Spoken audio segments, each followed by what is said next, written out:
They took man into space, but never left the Earth. Houston, you're go for landing, over. They flew every flight Hang on. from right here on the ground. We had to pull missions literally out of the fire, make the right things happen, and bring these crews back home. They are the men of mission control, engineers who took the dream of spaceflight and made it reality. It's one small step for man. You just didn't say, we can't do this, we can't do that. You made it happen. Flight Director Gene Kranz and the men of Mission Control tell their story for the first time. Capcom word, no go. And I almost shook my head in fear. We were losing our oxygen. Harrison, we've had a problem. The CIA came rushing in. No one was to talk about it. No one was to know about it. They were trapped. You cannot operate in this room unless you believe you're a Superman and whatever happens, you're capable of solving the problem.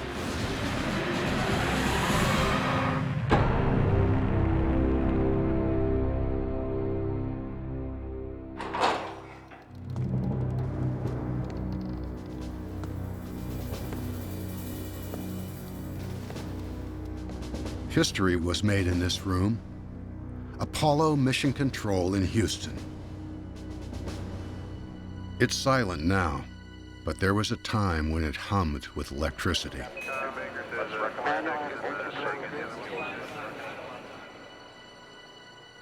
From this console, Flight Director Gene Kranz led his controllers in life and death struggles, landing on the moon for the first time, It's one small step. bringing a crippled ship safely home. Harrison, we've had a problem. Fate brought Gene Kranz to this place, made him an actor on this stage. The long journey that put him here began years earlier with a young boy's dream. The dream of flight. I had been standing in the tops of trees, and I just sway back and forth. And this was part of this adventure kind of thing. My brother-in-law got one of the pilots in there to give me a ride, and it was just like I died and gone to heaven. I was an eagle. I was soaring. I was flying. That day, it just captured me, and it's never left me. The young boy's dream would soon come true. But the silver wings that would carry Gene Kranz aloft were born not of laughter, but fire.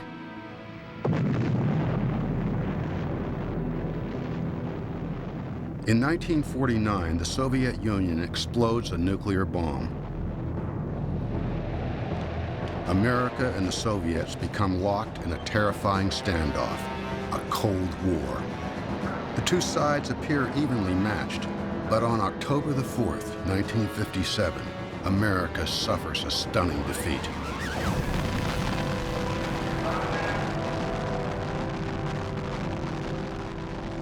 Gene Kranz is an Air Force pilot in Korea when he gets the news. We came down from a flight one day, and we got the word that the Soviet Union had launched a satellite called Sputnik. Russia already has nuclear weapons.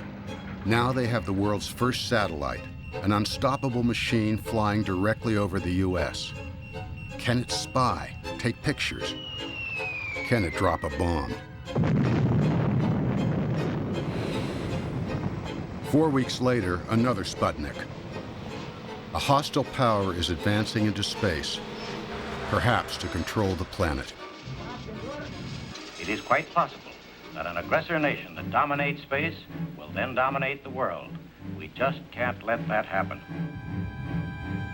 Overnight, Russia has made space the new battlefield in the Cold War. To compete, America creates NASA, the National Aeronautics and Space Administration. Its mission, fly an American in space as soon as possible. This campaign will be led not by generals, but by engineers. At any other time, these men would have had unremarkable careers. Now, world events have put them at the center of a desperate struggle. Few will ever be known to the public, but they will become the unsung heroes of the race to the moon. After leaving the Air Force, Gene Kranz joins this new army of engineers and meets a man who will shape his life, Christopher Columbus Kraft. He was the mentor, the teacher, the tutor. Chris Kraft was the architect not only of mission control, but basically the entire concept for spaceflight operations. Kraft is charged with designing the flight plan for Project Mercury, the program to fly an American into space. I don't think that suddenly some morning I woke up and said, oh, we're going to have a mission control center. That term never crossed my mind. It wasn't until I began to think about the details that I realized the importance that the ground would play in this operation. Doctors don't know if a human will be able to function in space. And even if he can, the machine will be moving too fast for the pilot to make decisions. Kraft recognized that flying a spacecraft 5 miles per second really doesn't allow much time for equivocation. And we'd be the guys on the ground who had to come up with the answers if they ran into problems. It's a revolutionary concept, flight control from the ground. The idea is straightforward, but it's never been done. As they start trying to make it reality, the details raise more and more questions. How often do you want to talk to this thing as it goes around the Earth? What do you need to know where it is? If I've got to be prepared to bring it down any place around the world, what am I going to do about that? Since communication satellites don't yet exist, Kraft will need a global network of ground stations to track the spacecraft and talk to the astronaut. How do they know what's going on? How do they know what to do? There needed to be a place where decisions had to be made and distributed. Now, my goodness, I do need a central facility. That facility will soon become Mercury Control. While Kraft's team is planning it, other NASA engineers at Cape Canaveral, Florida, are facing challenges of their own.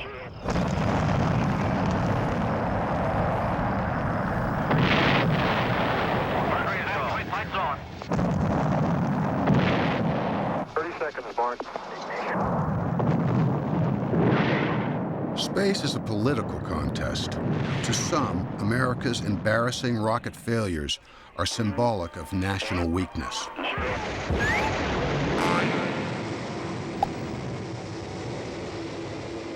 The question was whether we in the United States had really fallen behind in science and technology, not just in the space program.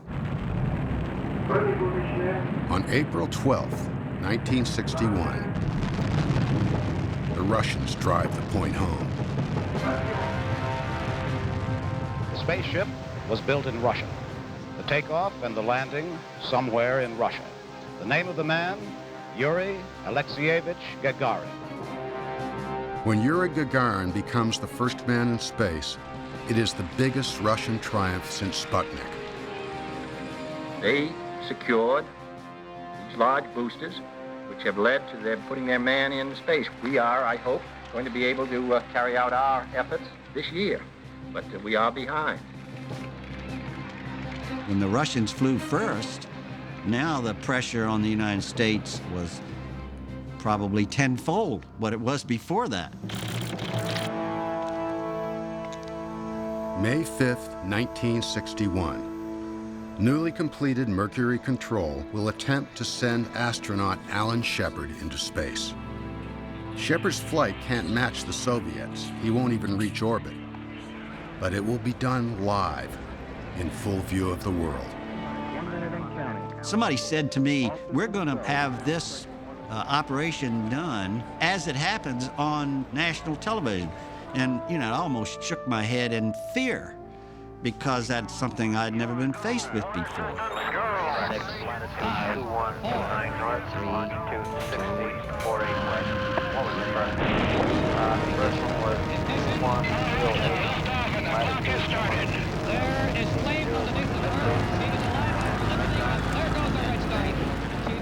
Shepard's flight will last only 15 minutes, but it's 15 minutes of pure unknowns, and the future of the entire program is riding on the outcome. Shepard's flight was literally fraught with danger, and it was the one that we had to make happen if we were to keep moving forward in space.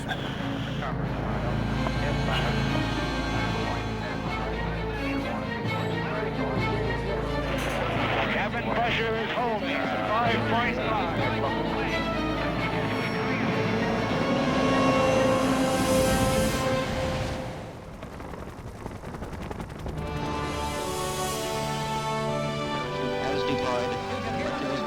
Now they are absolutely screaming. It is a tremendously successful Apparently, Alan Shepard is in excellent condition. The Russians are still ahead, but they fly in secret. Launching Alan Shepard on live television gives America an edge in the battle for world opinion. Even 24 hours after that flight, we already knew that that flight had had a remarkable impact in Europe. Even though we didn't achieve what Gagarin did, the fact that we did it live and people could see it happen had a tremendous impact. And I think it was very reassuring to the Europeans to see the inside of mission control on TV, and it showed that we did still have capability. Shepard's flight made it happen for the team. It was only 15 minutes, but it was a precursor of the great things that would come. The political prestige of even this 15-minute success is not lost on the president. On May 25, 1961, John Kennedy ups the ante.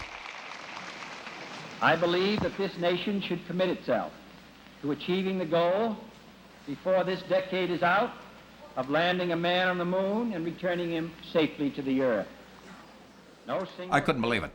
This whole idea of doing it before this decade is out is absolutely ludicrous.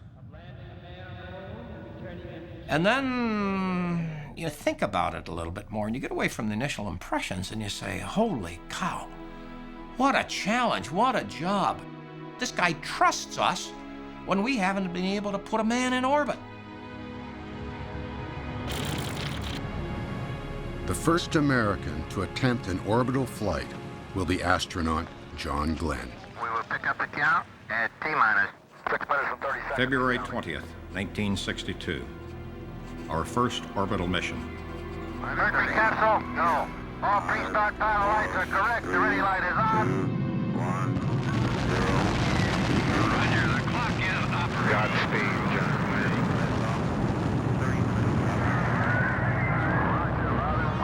Glenn's flight will shape the future of mission control in ways no one expects.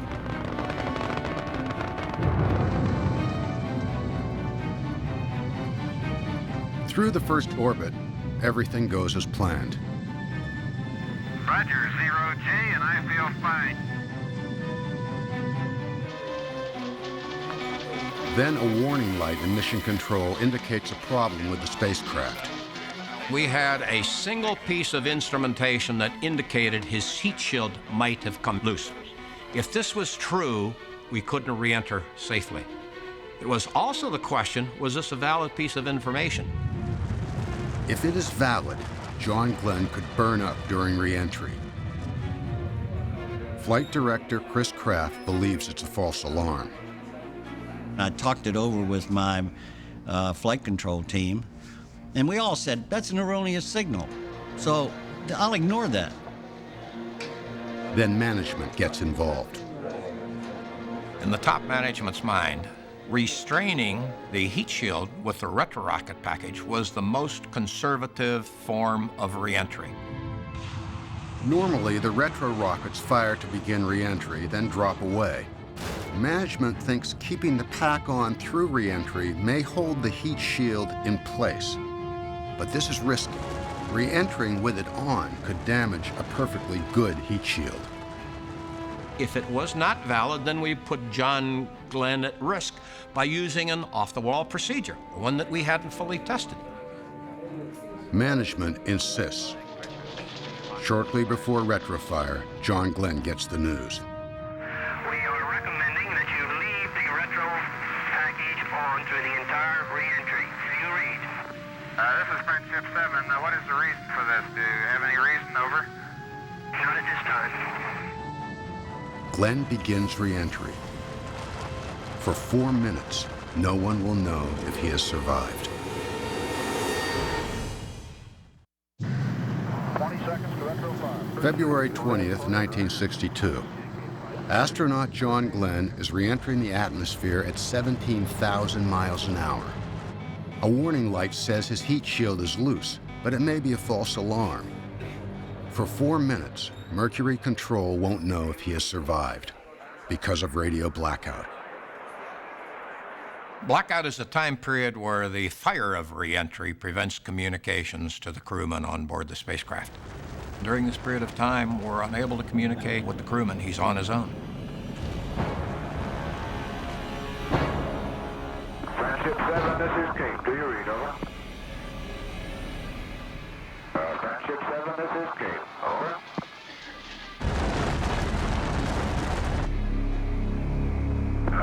This is Cape. Do you read? Over. Main chute is on green. Finally, Glenn reappears. Safe. Friendship 7, ready for impact. Almost down. Here we go. The signal was false. Later examination reveals the heat shield was never loose.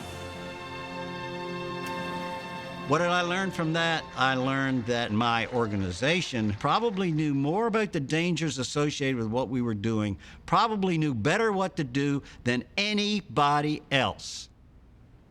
From now on, Kraft insists one man will have the final say, the flight director. It was essential that the flight director was the ultimate authority. And Chris Kraft made sure that that was the way it was, and that means that any of his bosses, even up to the NASA administrator, even up to the president, cannot reverse a decision that he makes in real time. When you step into that console, you accept the responsibility for the lives of the crew, the success of the mission, and you're doing it in full view of the entire world. Over the next year and a half, 3 more flights proved the concept of ground control. Project Mercury has shown America can compete in space. Mercury was the acid test for manned spaceflight. We had to learn how to do that, and Mercury did it. Then, on November 22nd, 1963, the man who has given the engineers of Mission Control their biggest challenge is cut down.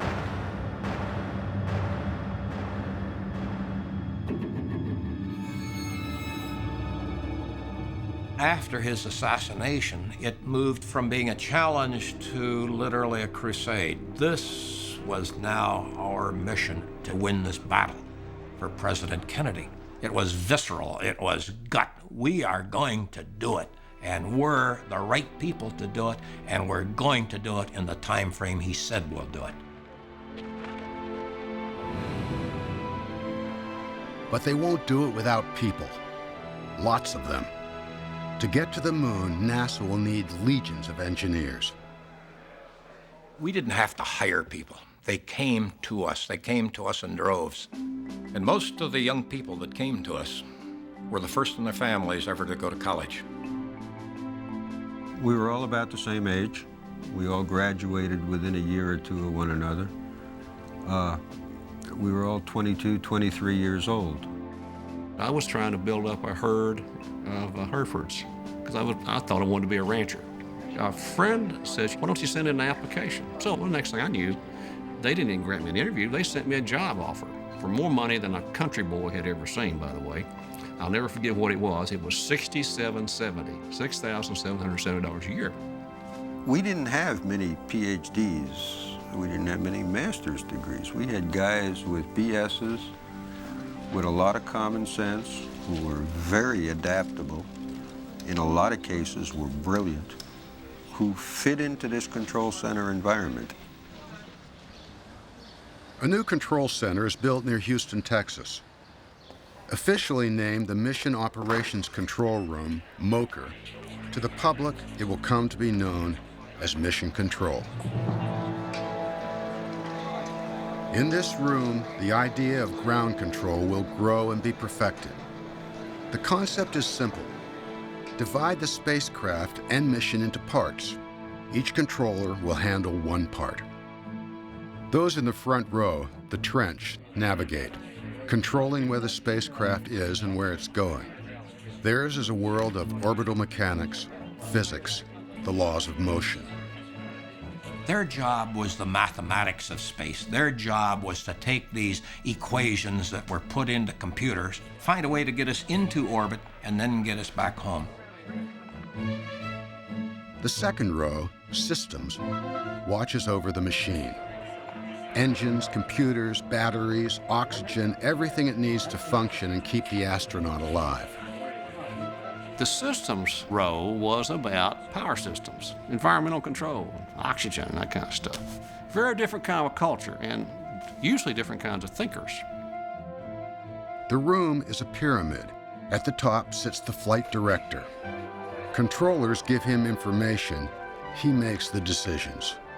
If mission control is an orchestra, the flight directors, Chris Kraft, John Hodge, Glenn Lunny, Gene Kranz, and all who follow, they are the conductor. The flight director's job is to take any actions needed for crew safety and mission success. I have between 15 and 21 controllers in this room who provide me inputs, but ultimately I have to exercise the mission decision. Mission control will be made of more than wires, buttons, and screens. This room develops its own culture, and fitting in starts with learning the language. I was staying at one of my friend's house, and she said, well, how was your first day? I said, it was really exciting and fine. I said, except I might as well have been in a foreign country. I didn't know what anybody was talking about. GNC, give me a RCS propellant consumed so far. It looks like a PCM count from 302. It was all acronyms. I mean, and then there was acronyms of acronyms. ECS Econ. Go. I think we may have some RCS, huh? Roger. On UHF, the Ecom's going to talk about the EPD CDS and what relationship it might have to GNC and whether or not that will cause us to abort the mission and go into the Tanana Reef. That kind of stuff. I'm going to lose it. Okay. Acronyms are just the beginning. Each console connects to 25 phone lines or loops. Controllers must learn to decipher multiple conversations at once. One of the things you learned to do was to be able to listen to 3 and 4 and sometimes 5 loops at one time. And you'd be picking out what you had to know and what you wanted to hear and what you didn't want to hear. Okay. It's going down. It's going down. Thank you. Hang around. Search tank slowed down. We blew the man. Flight Econ. Go ahead, Econ. You'd learn how to pick it out. Either that or you'd probably just drown in the job. That's a firm flight. The young men who come to Mission Control in the 60s, and they are all men, live in an engineer's paradise. Intense, high-tech, competitive, and insulated. Outside, an American cultural revolution will soon begin brewing. As the 60s unfold, Mission Control will be many things. One thing it will never be is hip. They were all had button-down white shirts, narrow ties, and of course the pocket protectors there for the pens and the pencils. First of all, for the record, I'd never owned a pocket protector. I never wore one in my life. I didn't either. Other people did, but I never owned one. Mine was leather, but I had one. Working in Mission Control will change their lives forever. It's not a healthy environment, but with the coffee, cigarettes, junk food, and stress comes a sense of identity, love for the job, and pride that in a crisis, their country is counting on them. When the picture finally opened up to me about what this was about, I really got into it, and I was hooked. I didn't give a shit what I'd been thinking, how many problems I got when I walked through those doors and I shut them behind me. I was now in the control center, and I'd better get my act together because what I was going to be doing is very important.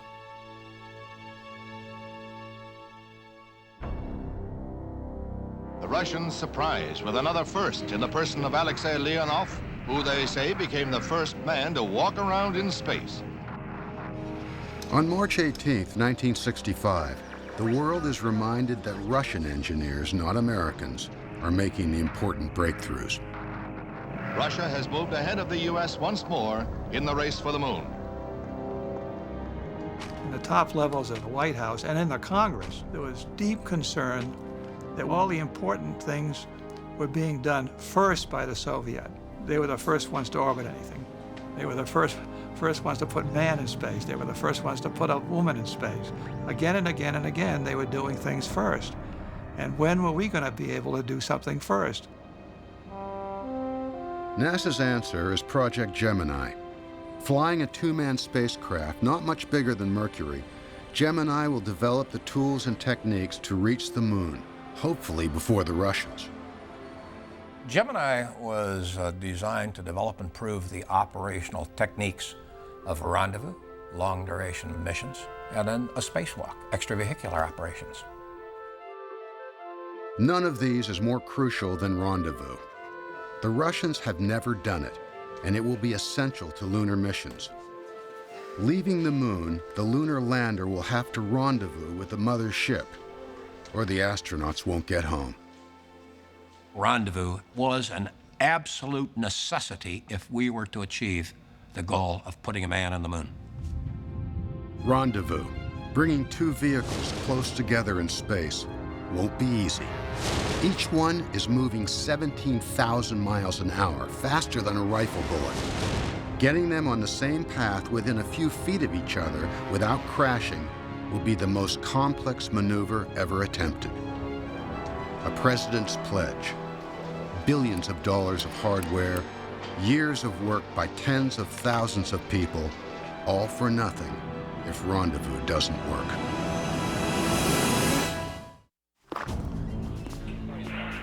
December 1965. For 8 years, America has been behind in space.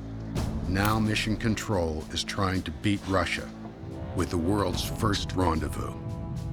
Rendezvous was an absolute necessity if we were to achieve the goal of putting a man on the moon. Gemini 6, with astronauts Wally Schirra and Tom Stafford, launches.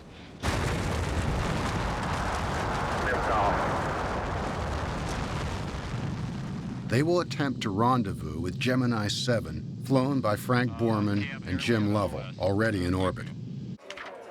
Success or failure comes down to math. With a gravitational constant. The orbital mechanics in the trench have to calculate two perfect trajectories, figuring the Earth's gravity, the spacecraft's weight, the rocket's power, all the variables.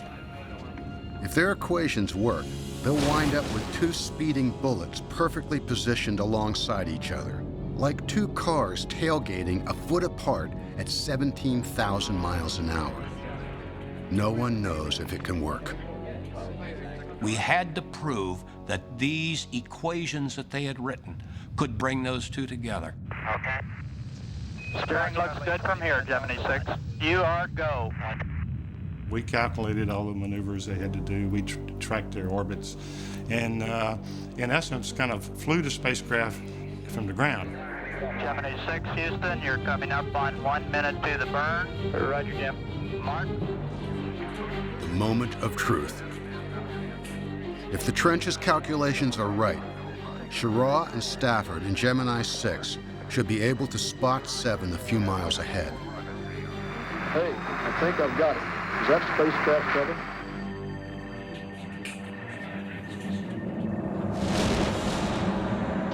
Ed Fendell is a controller at the Hawaii tracking station. And I had two vehicles sitting there, and they were talking to each other because they had rendezvoused right over the top of me. And it was very, very exciting. Yeah, we're sitting up here playing bridge together. We're in formation with 7. Everything is go here. Rendezvous is the first time America has beaten the Russians. Jerry Bostic wants to celebrate. I went to the flight director, Chris Kraft, and said, would you mind if we broke out some American flags and showed a little emotion in the control center? And not only did we put them on the console, I have to admit, we got a little excited and we waved them around.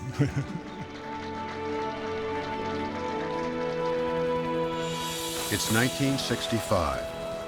The dual mission of Gemini 7-6 is a triumph.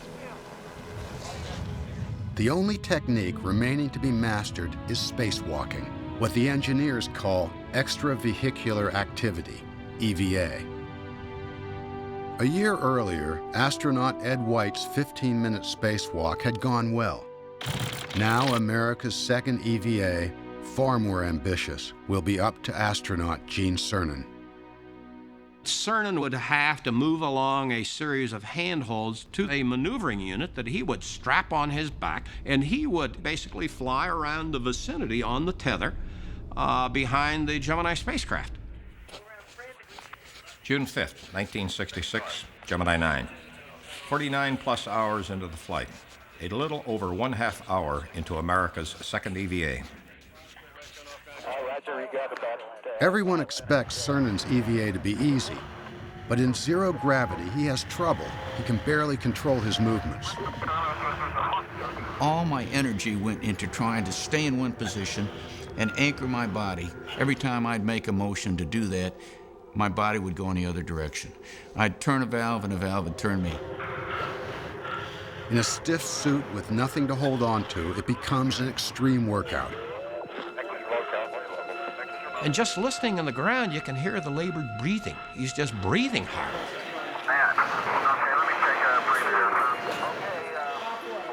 The flight surgeon watches Cernan's pulse climb over 170 beats a minute. What if he passes out or has a heart attack? There's not a thing Mission Control can do. I really realize how powerless we are. I can visualize Gene in this environment, but basically there's no way I can help him. I didn't want them to do it. If it was up to me, we wouldn't do EVAs. Okay, it was a dangerous thing to do. It's very dangerous to get out because you may not come back.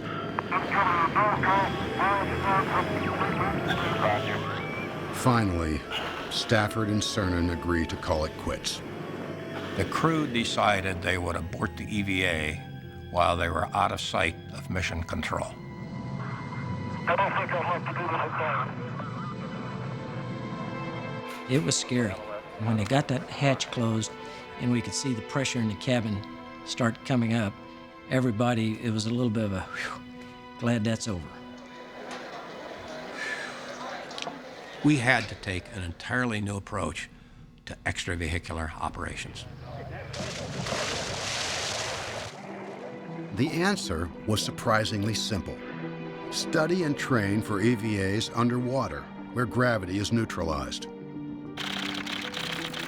Neutral buoyancy training, still in use today, leads to new tools, handholds, foot restraints that make all the difference.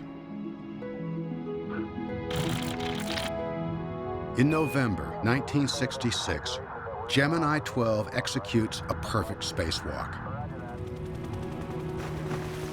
In Gemini, Mission Control has mastered rendezvous, learned to fly 2 spacecraft at once, and recovered from near disaster with EVA.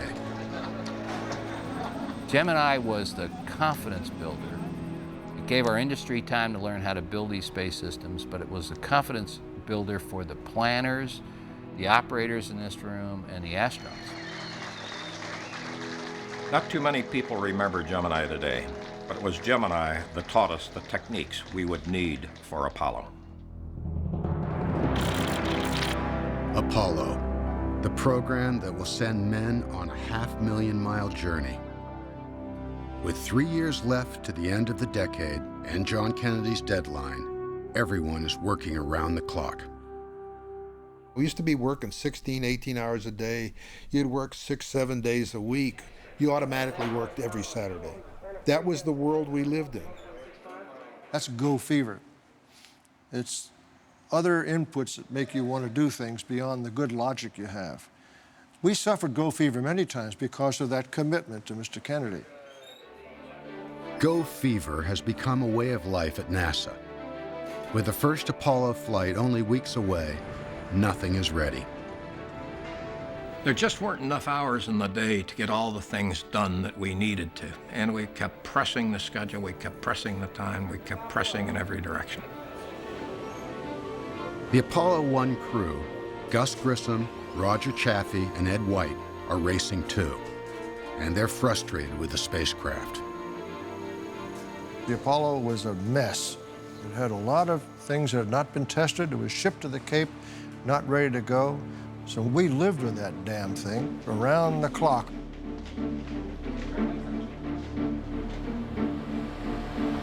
January 27, 1967, 3 weeks to launch. A dress rehearsal of the final countdown called the Plugs Out test.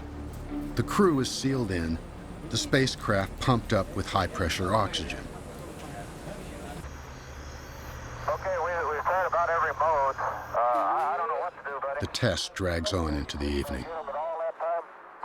I remember that day we just couldn't talk with the crew. The communication was just terrible. How about Slider? How are we gonna get to Moon? We can't talk between three buildings. I don't know what to do, buddy. I can't hear what you're saying. Jesus Christ. We're literally behind in every area of our work. And nobody stood up and said, stop. At 6:31 p.m. on a Friday evening, Go fever finally catches up with NASA.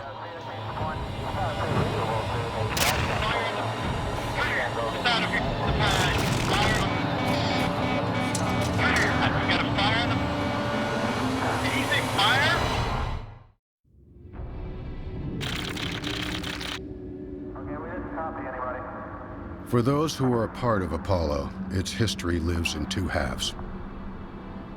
The dividing line between them, January 27, 1967. That Friday, here at Pad 34, everything changed.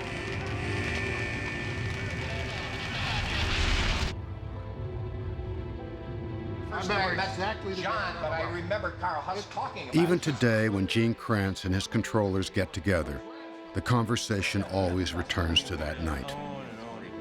They call what happened the fire, and none of them will ever forget it. I had gotten off shift with Gene that day, and several of us had gone over to the Holiday Inn, and we were over there drinking. I had gone home because they were going out for the evening, and one of my neighbors came over who worked out at the Space Center and indicated they had had a fire in the pad. Okay, we didn't copy anybody. Evening fire? I thought to myself, this could be really serious, because the first thing that came into my mind was 100% oxygen. Fire was the last thing you ever wanted to hear if you're operating with oxygen. And they couldn't get out. They were trapped.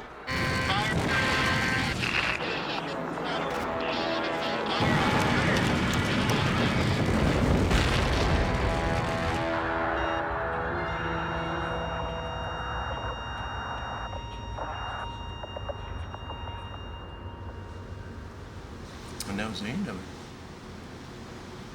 It was all over in about 12 seconds. Trapped in a cockpit fire, Ed White, Gus Grissom, Roger Chaffee are dead.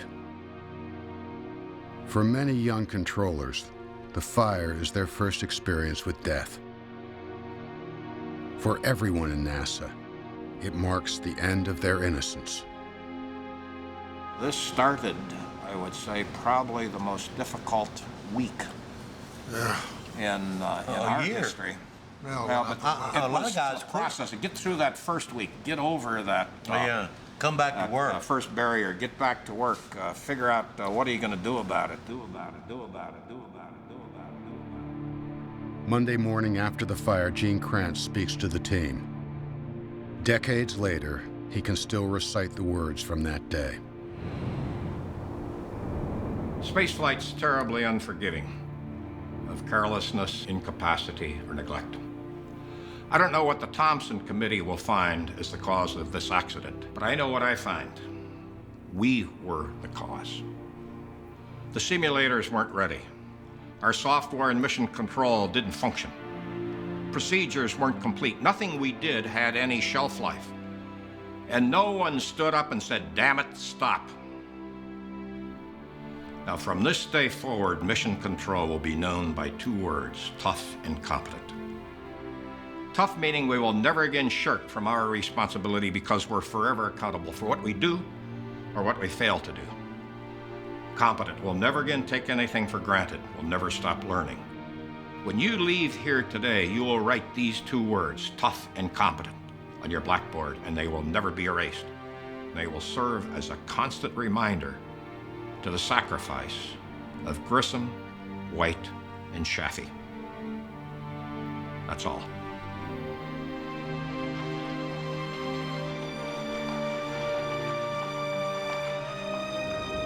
And then I remember walking out of there and people starting to gather in little groups and starting to talk. And I think our whole attitude changed, and I think we changed. I think we then took the challenge to go make things right.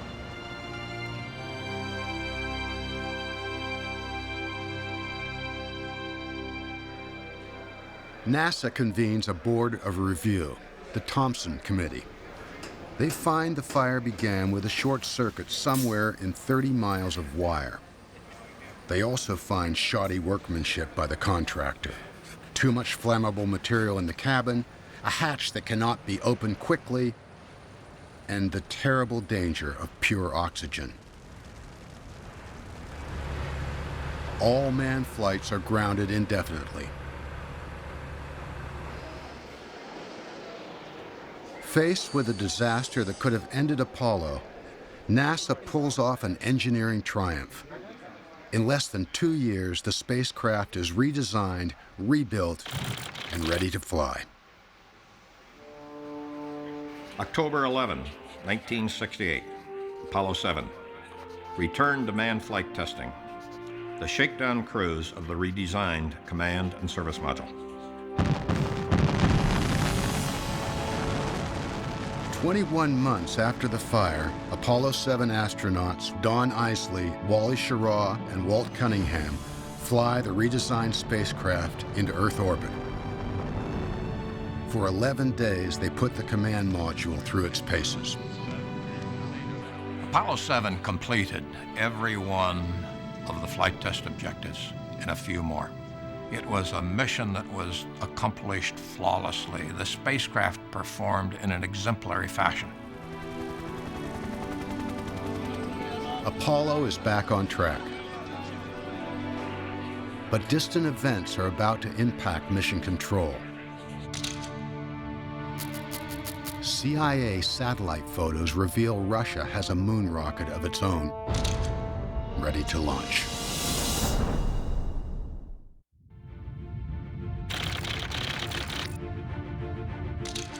August 1968. CIA satellite photos show a huge Russian rocket nearly ready to launch. The CIA came rushing in. They had a picture of the vehicle on its way to the pad. It was obviously they were going after something big. And what could it be but the circumlunar flight? An American circumlunar flight, going around the moon without landing, isn't scheduled till next year. Now NASA management makes a daring change. The next flight, Apollo 8, will go all the way around the moon. My initial belief was this was absolutely crazy. But I realized that risk had to be taken if we were to achieve Kennedy's goal of landing on the moon within the decade. It will be the ultimate test for the mathematicians in the trench, navigating a spacecraft toward a moving target 250,000 miles away. We were used to just going around the planet, and this was the first time that we were going to take people and send them to a destination. Apollo 8 will also be the first time men ride the giant Saturn V moon rocket. That was going to be the long pole in the tent. That big Hummer that had to get us out of the atmosphere, everybody knew that one was going to have to be done right. It overpowered you. To me, this was the greatest miracle of technology associated with the entire Apollo program. Taller than a 30-story building, the Saturn V weighs 6 million pounds. Just handling it takes a collection of huge, complex devices, each a marvel of engineering. To move it, a self-propelled platform bigger than a baseball diamond. To service it, a tower taller than the UN building in New York. 9 movable swing arms carry it electricity and fuel. Each weighs 30 tons. Underneath it, a flame deflector, taller than a 6-story building, will keep the exhaust from bouncing back. Without it, the rocket would destroy itself. Hold-down arms keep it bolted to the pad until the engines reach full power. They must all release within 30 milliseconds of each other, or the rocket will tip over as it starts to move. By December 1968, the rocket is ready.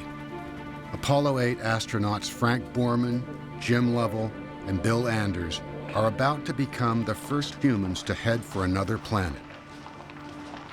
Gene Kranz can only watch. He's training for the next flight. I was sitting out Apollo 8, and this is probably one of the times in my life when I really appreciated being in the sideline during the course of the mission, because I had the ability to feel every emotion. I didn't have to suppress it like the guys on the console. 20 seconds and counting. 15 December seconds. 21st, at 6:51 a.m., the beast comes to life. Except for a nuclear bomb, the noise of the Saturn V is the loudest man-made sound on Earth. The hold-down arms release, and 6 million pounds of rocket begins rising. Every controller held their breath, because we want that guy to fly.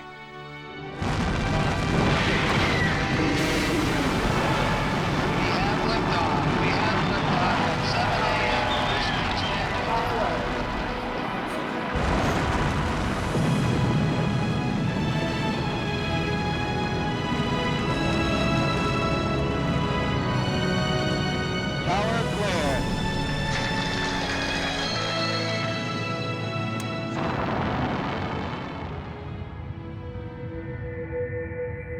2 hours, 50 minutes after launch, translunar injection, TLI.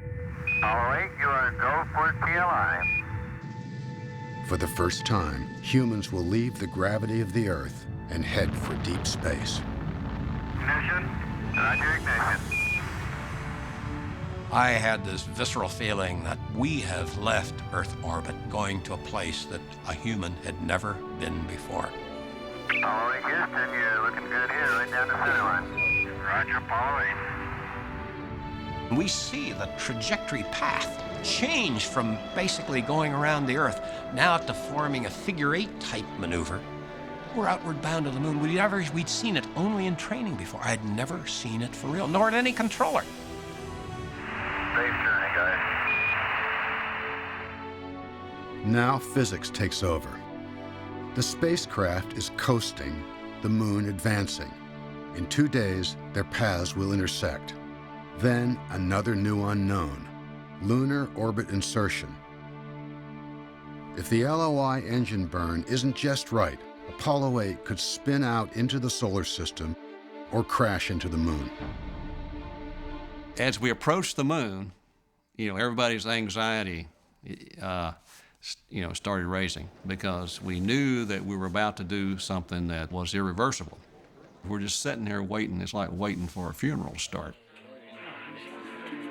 You have one engine that has to work perfectly, and if that engine doesn't work, you're not going into orbit around the moon, or if you're in orbit around the moon, you're not coming back home. Apollo 8, Houston, trajectory and guidance look good. The engine burn will happen behind the moon, out of radio contact. Until Apollo 8 reappears, no one on Earth will know if the trench's equations are right. See you on the other side. Apollo 8. Apollo 8. Christmas Eve, 1968. Astronauts Frank Borman, Jim Lovell, and Bill Anders in Apollo 8 have just disappeared behind the moon. While they're on the other side, they'll perform a critical engine burn. The trench has calculated the exact instant Apollo 8 should reappear. If the engine burn was successful, then they'd come around at this time and we'd see them. And if they didn't do the maneuver, then they would be early. We've heard nothing yet, but we're standing by.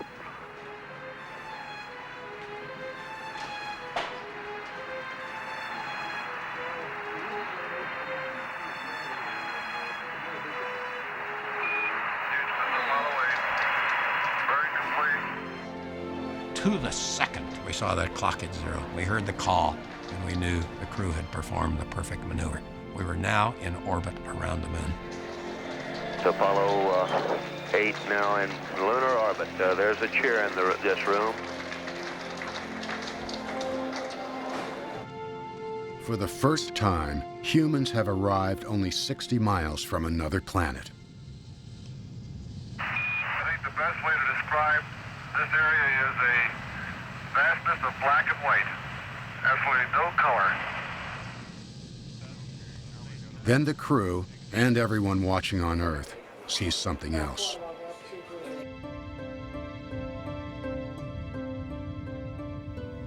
That was indescribable. If you didn't experience that, you've missed something. You see it now, and you can make up that picture on any computer. But that was real, and it meant a lot to me, and it meant a lot, I think, to every human being on Earth that saw it. And then they did the unbelievable. I just couldn't believe it. In the beginning, God created the heaven and the earth. They started reading from the book of Genesis. And this was on Christmas Eve. And the earth was without form and void. And God said, "Let there be light." And there was light. And God saw the light, that it was good. And God called the firmament heaven. This was the surprise. Everything else had been pre-planned. And I was crying. It was so beautiful. And right now, this time, I really find it hard to suppress, the emotion of that instant. It's real for everybody who was there, who lived it. Waters called these seas. God saw that it was good. And from the crew of Apollo 8, we close with good night, good luck, a Merry Christmas, and God bless all of you on the good earth. To hear that coming from Americans circling the moon on Christmas Eve, very emotional moment, very proud moment. Apollo 8 is a turning point in history, giving humankind its first look at our home as it really is.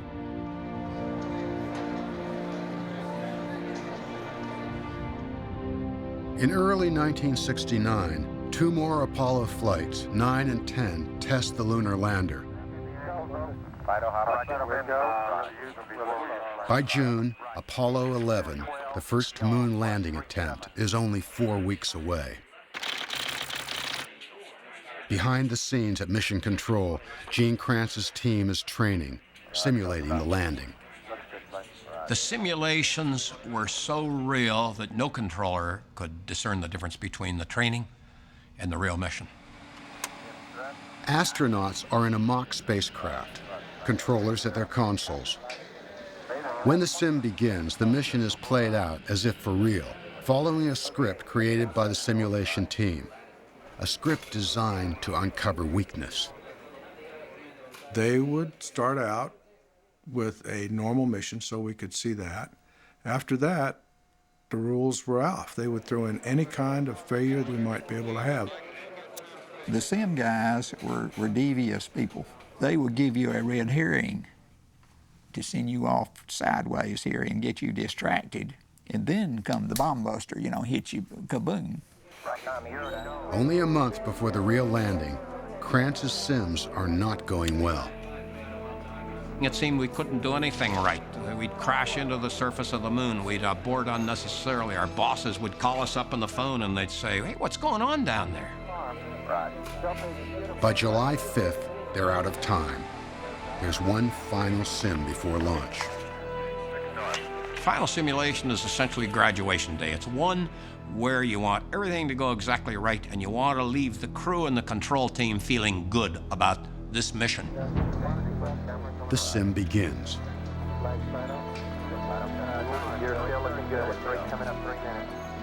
In charge of the landing computer on the lunar module, the LEM, is Guidance Officer Steve Bales. Halfway through the sim, the computer sounds an alarm. This alarm should never come up. So I called an abort. Capcom word, no go. Roger, you are no go, no go. I thought we had done the right thing. My controllers thought they had done the right thing. But the simulation supervisor came in and said, "No, you didn't do the right thing. You had that computer program alarm, but the computer was still functioning correctly." According to the sim supervisor, Krantz's team aborted unnecessarily. As a team, we had failed our final training day, and this was bad news. In a little more than a week, Apollo 11 will depart for the moon, and Gene Krantz's team is not ready.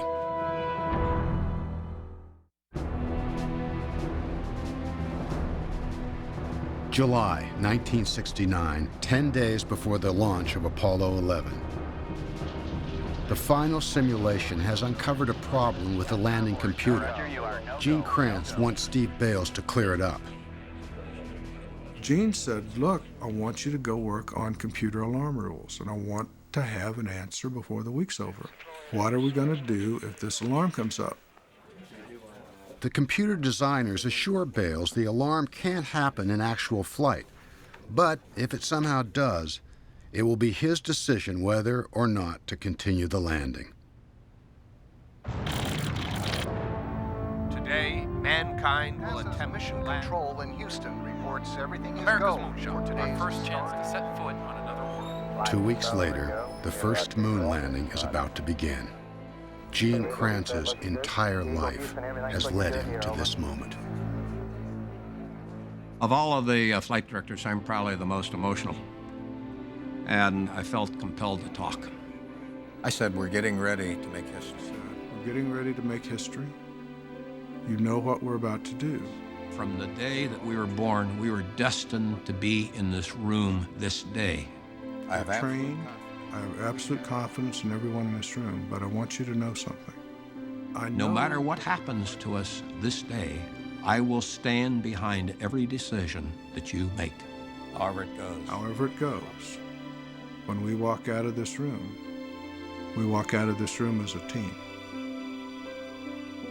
I can't even say that today without getting choked up about it. That was the best thing he could have said to me. I said, "Lock the control room door." And from that moment forward, no one would enter or leave this room until we had either landed, we had aborted, or we had crashed. Krantz checks with every controller before starting the landing.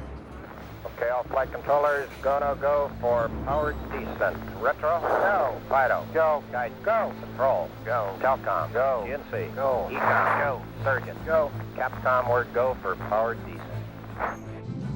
A 250,000 miles away, astronauts Neil Armstrong and Buzz Aldrin start down in the LEM. Hey, Eagle, that looks good. Eagle, Houston, everything's looking good here, over. Then, only a minute into the descent, Steve Bales, call sign Guidance, sees they're going down too fast. 20 foot per second down here. If the air increases, they could crash. Steve Bales comes to me and he says, "Flight, we're halfway to our abort limit." So I was terrified. I thought I was going to have to stop the landing. How you looking, guys? We're basing it out 20 foot per second. No change, is what you're saying. No change. Roger. No change. The speed stays within abort limits. And I thought my big problem for the day was over. But in fact, Bale's big problem is about to begin. 1201. 1201. Roger, 1201 alarm. 1201, the computer alarm that is never supposed to happen in actual flight. The same one from the final sim. I'd forgotten what 1201 was. My backroom, who knows everything, has reminded me, that's the one where you've got to make a choice. Bales is 25 years old. He has seconds to decide. Continue with an overloaded computer or abort. If we ever aborted a lunar descent, it would have been the most complicated maneuver we've done in human spaceflight. Time is running out. Bales makes his choice. I said, flight, we're go. I almost shouted it. We're going, that alarm. Go! Roger. Real good. Roger. The computer is hanging on by a thread. And now there's another issue. All of the problems that have occurred now are causing us to land long. They've overshot the landing zone. Boulders as big as houses are in the way. Searching for a safer spot, Neil Armstrong is running out of fuel. We wanted to have a margin at the end when we landed. We didn't want to land empty. In all of the sims, always, we had something on the order of 3 minutes of fuel left. 3 minutes. Altitude still over 500 feet. The math doesn't look good. And I said, okay, all flight controllers, no more calls except for fuel remaining. Okay, the only call out from now on will be fuel. Then Bob Carlton in the systems row makes a fuel call no one wants to hear. Low level? Low level. This means that now the gas gauge on board the spacecraft is virtually reading empty. Boy, I clutched. The back room clutched. The whole control center clutched. The next fuel call will be 60 seconds. I started a stopwatch, and I sat there and watched that watch count down. And it come time to 60 seconds. 60 seconds. Look at that altitude. We're never supposed to see this. The impossible has happened. We're not going to make it. He calls off 30 seconds. 30 seconds. I'm still counting. When he hits 0, it is now land or abort, one or the other. Picking up some dust. I thought, picking up dust? How can you be picking up dust? And then it dawned on me, we might make it.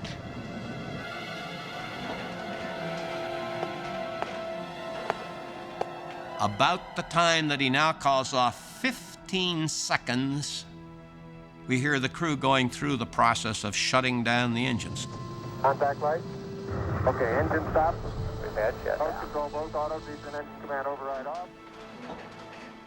Suddenly, the engineers of Mission Control, the masters of preparation, find themselves completely unprepared for what is said next.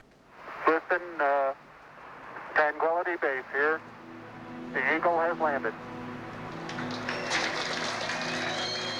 I'd never heard the words Tranquility Base before. In every simulation and every training, they continued to call themselves the Eagle even after they'd landed. Incredible name, I think. What an incredible name. Roger, Tranquility. We copy you on the ground. You got a bunch of guys about to turn blue. We're breathing again. Thanks a lot. And then the back room literally erupted. The people were pounding on the floor, cheering, applauding us. And then my control room started picking up the same buzz. And I said, okay, all you guys, settle down. Okay, keep the chatter down in this room. Come on, let's keep the chatter down. I said, guys, settle down, settle down. Keep your eye on the dadgum bird. This ain't over with. Keep your eye on it. Outside the control center, the world celebrates. Inside, the mission goes on. Crew and spacecraft must be watched over, systems checked. Gene Kranz has another countdown to a decision. Is it safe to stay on the moon?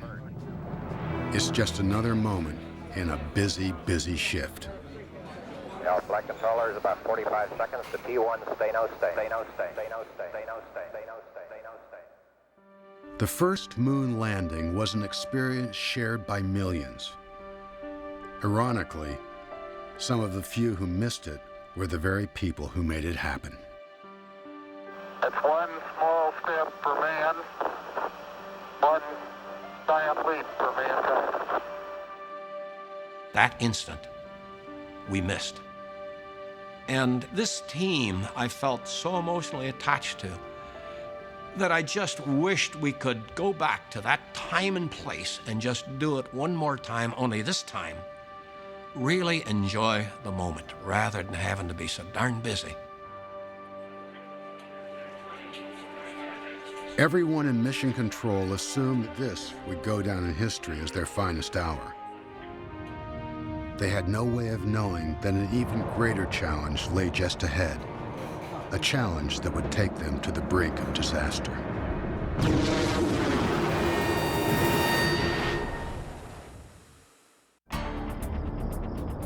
November 1969.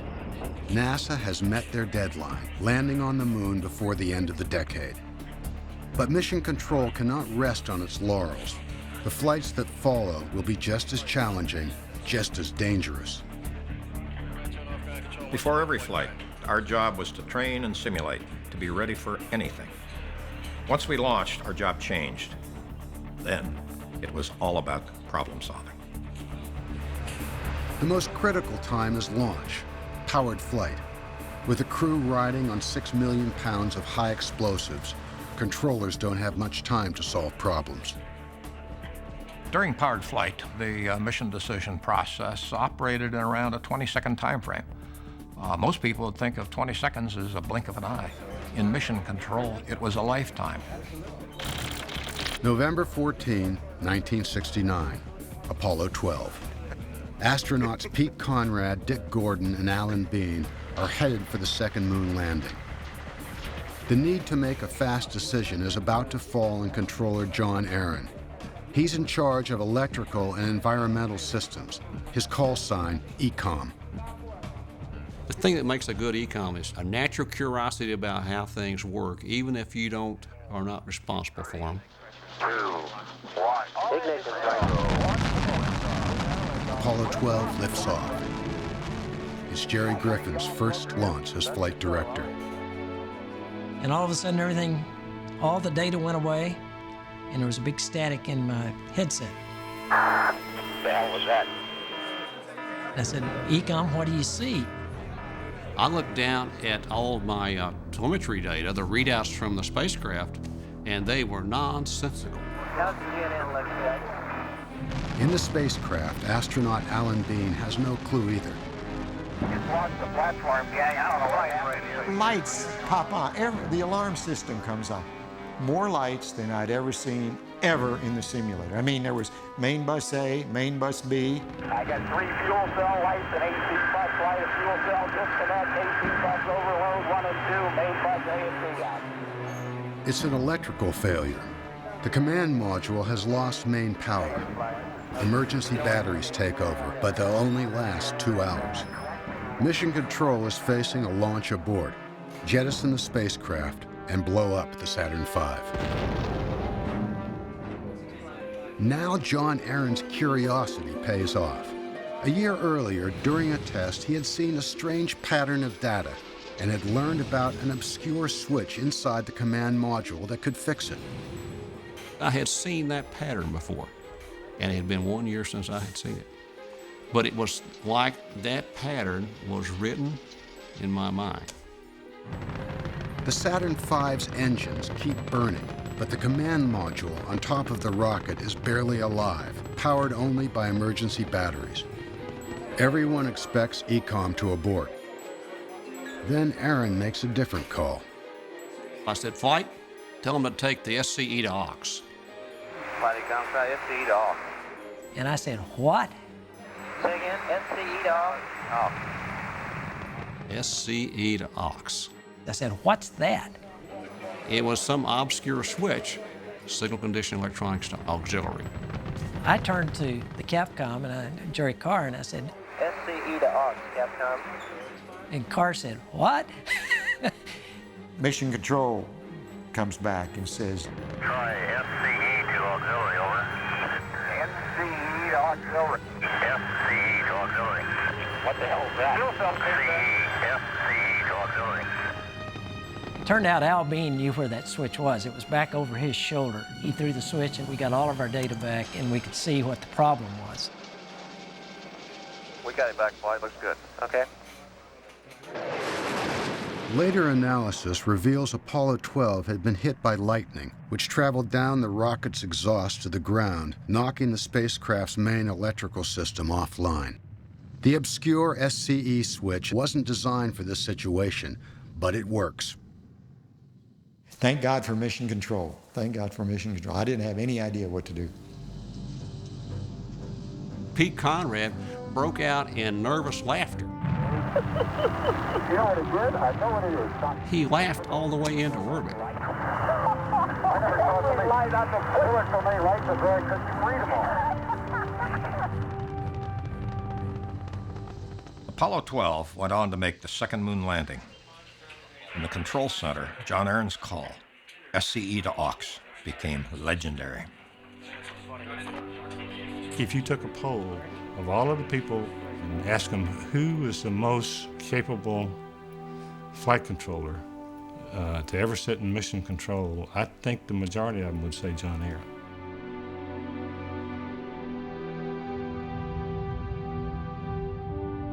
Five months later, Apollo 13 astronauts Jim Lovell, Jack Swigert, and Fred Hayes are on their way to the moon. After 2 successful landings, Mission Control is confident. We were feeling pretty good about what we did, although a lot of us had a lot of guarded humble, because it's dangerous business.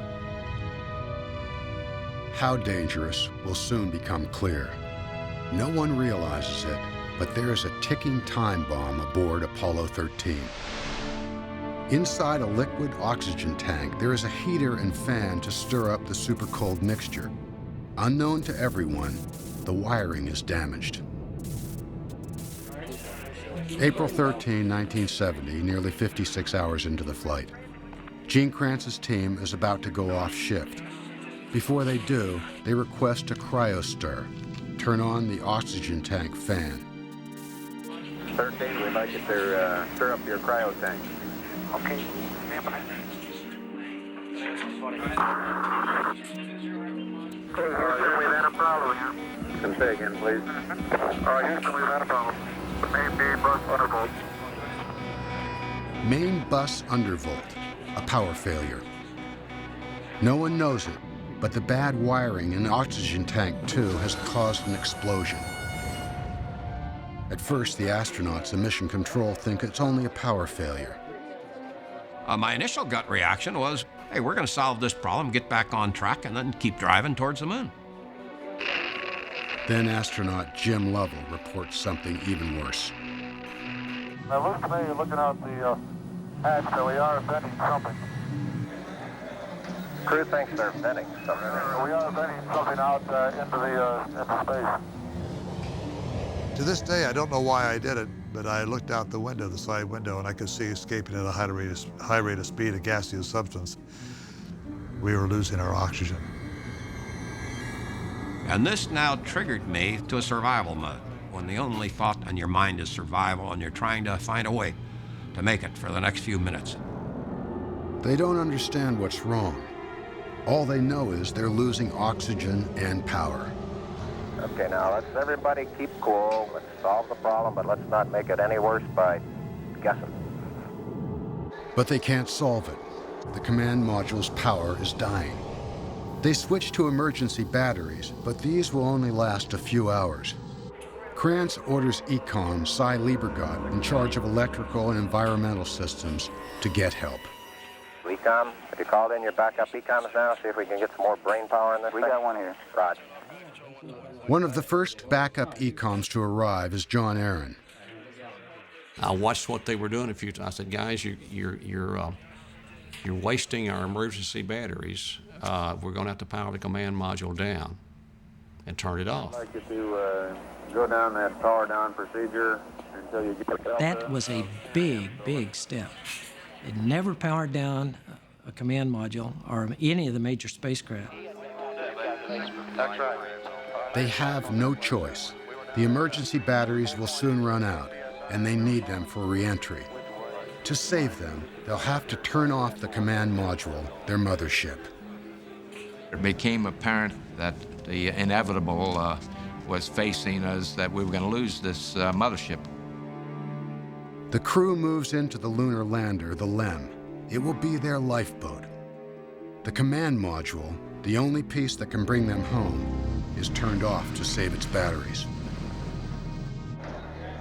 Now we know there's no more going to the moon.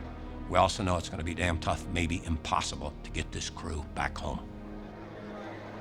NASA reacts like any family after an accident. All over America, phones begin ringing.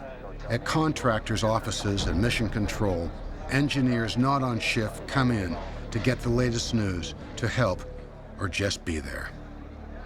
I'll never forget it going run up those steps. I didn't know what was going on. I said, man, I bet you I'll never be the same when I come out of this place. I knew it, and I won. At this moment, Gene Kranz calls his mentor, Chris Kraft. I knew it was serious when I walked in the room. The electricity was here, the smoke was here, the environment was here, that these guys were under the gun. And he walked to me at the console. I was busy, and I says, Chris, we're in deep shit.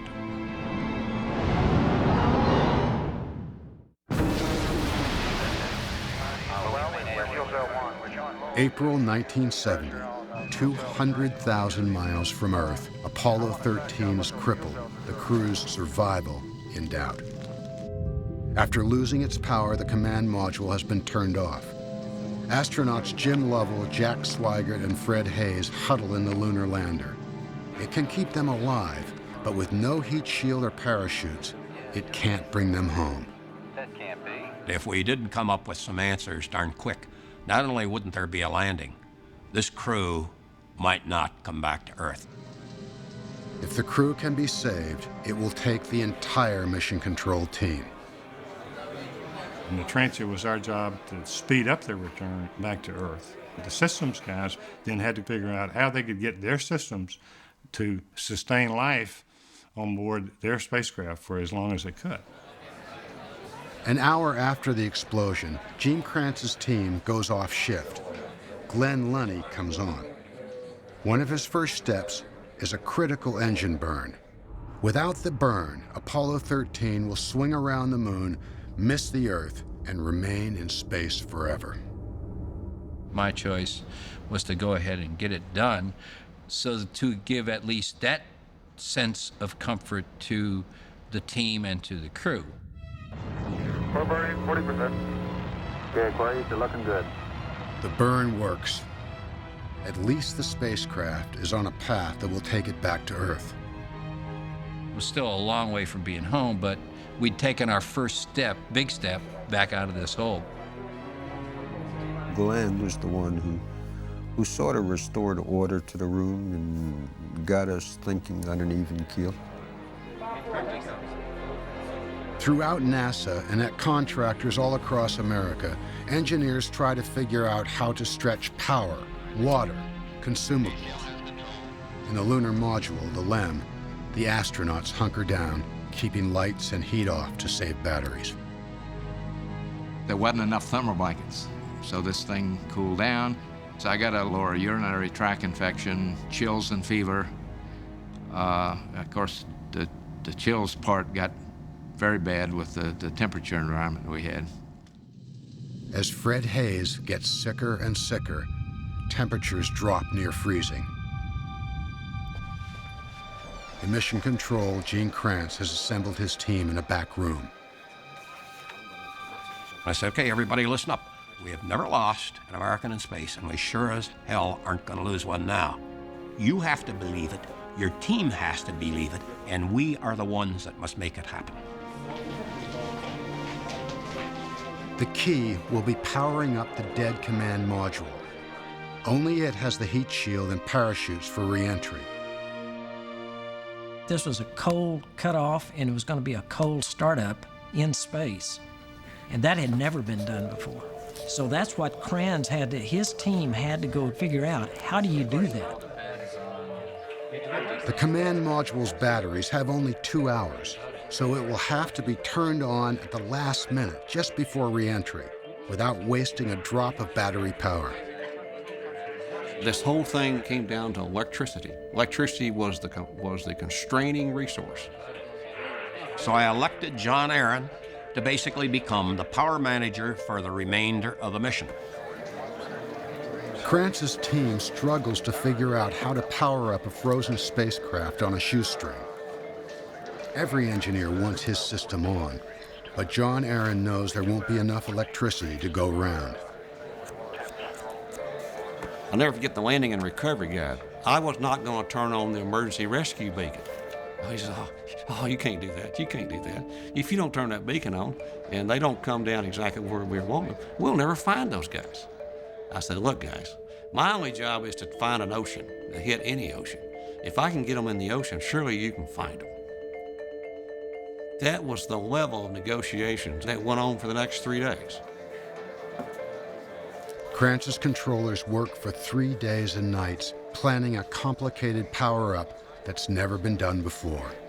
At the very last moment, I have to evacuate from the lunar module, rapidly power up the command module, initialize the computer, close the hatches, assure I'm in the proper orientation, then blow the pieces apart. This is a checklist that's going to be several hundred steps long. It was getting tight, and so I started to query mission control. Is the checklist ready? Is the checklist ready? Finally, Kranz's team has the plan. So the standard entry checklist on page 2-2, where it starts with P61. Page 2-2, where we... The emergency batteries come back to life. The crew jettisons the service module to begin re-entry. Then they see the damage. And there's one whole side of that spacecraft missing. We were quite concerned. We couldn't believe that this thing drifting by was our spacecraft. Everyone now realizes the explosion was only a few feet away from the heat shield. Even the slightest crack in that shield, and Apollo 13 may disintegrate during re-entry. We didn't talk much about it because there was nothing we could do about it.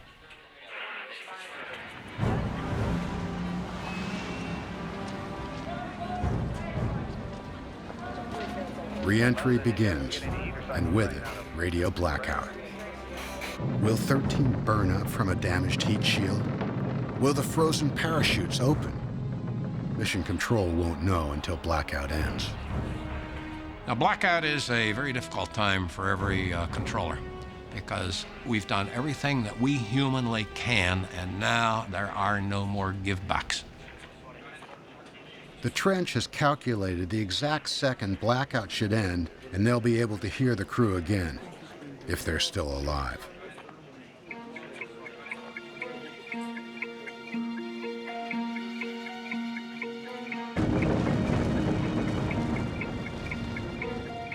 The clock counted down through 0.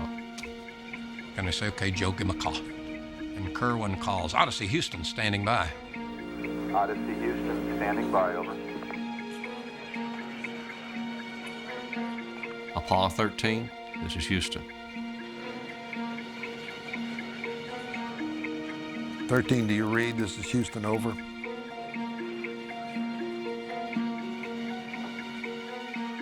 Nothing.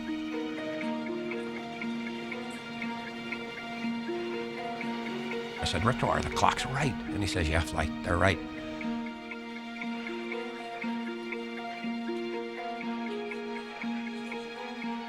Is this it? Is this all there is? Damn it, we got these guys back and that heat shield has failed.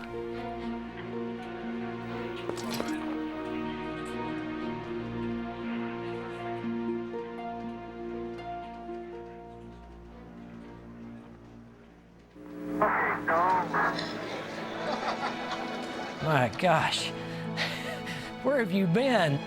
Odyssey Houston, we show you on the mains. It really looks great. The most beautiful sight I've ever seen is that command module dangling on those 3 chutes. I was crying. It was really hard to stop from crying at that time. And I sit down at the chair and I rub my eyes because I'm embarrassed in front of my team to let them know that I've lost it.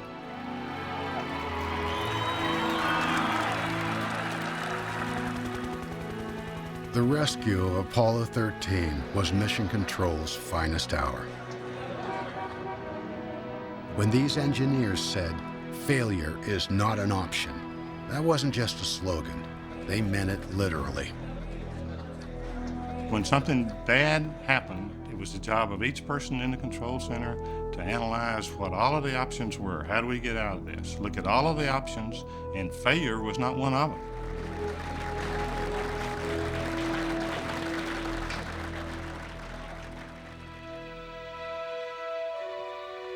But there was no engineering option to repair loss of public support and political will. In December 1972, Apollo 17 ended the greatest exploration in human history.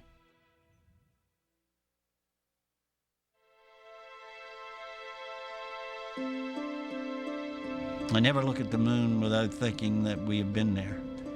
I never look at the moon without thinking that it was a miracle that we got there. When I was a kid, if somebody wanted to express something so impossible, it is beyond comprehension, they'd say, "You can't anymore do that, then you can go to the moon." And there's the moon. To this day, I go out at night and I relive that moment when I saw the crescent moon, knowing that people were walking around on it. And I yearn for the day for that to be the natural thing again. Could we do it again? Could we, America, really do that again? It took a very clear goal mandated by the president, the backing of the Congress, the backing of the citizenry, and a bunch of stupid guys like me that didn't know that it couldn't be done. Today, the original Mission Control room is silent, but it is not empty. Every time you walk in that door, you can feel the events of the past. I feel extremely proud of what we were able to do. I feel the pangs of terror that all of us faced. So I feel all of those emotions when I enter this palace. This console here was the best part of my entire life. And I spent almost 10 years at this console. It is my life. It will always be my life. And I will never leave it behind. After the Apollo program, Gene Kranz remained at NASA for 22 more years, through the triumphs of Skylab, the Space Shuttle, the Hubble Space Telescope, and the tragedy of the Challenger. Today, he and all the others who pioneered the art of flight control have retired. But the torch has been passed to a new generation of mission controllers, cut from the same cloth, imbued with the same spirit. Setbacks are inevitable.